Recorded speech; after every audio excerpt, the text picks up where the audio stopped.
كده يا بنتي، ظلمناكي معلش. ظلمناكي والله. أنا آسف يعني، شكيت إنك بتسرقينا وبتقولي لك على حاجة من غير إذن، فما تزعليش مني. بس عرفيني أنت ليه عملت كده؟ وليه اشتريت الحاجات دي؟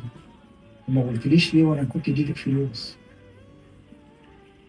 أول حاجة يا بسوني، أنت وجعت قلبي لما شكيت فيا، لأن أنا عمري في حياتي ما حملت إيدي على حاجة من البيت، أنت عارف كده كويس.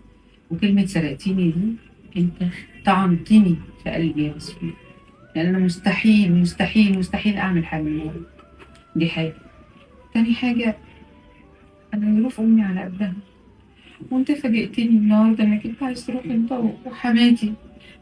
وامي لسه شاكيالي بس امبارح ان مفيش حاجه في البيت، فنزلت جبت مكرونه وسكر، قلت تعمل لكم حاجه حلوه، والمكرونه نعمل شويه انت مكرونه كنت جيتي وبطاطس. كده اتكلمتي معايا، وانا وانت كنا اتصرفنا، وانا غريبة عنك لا مش مش انا امك غريبه، التانية. بس انا ما بدل ما اقدرش. كده نتهموكي كده بالباطل، حرام. طب أنت يا أميرة ليه ما قلتليش بلاش نروح وخلاص يعني؟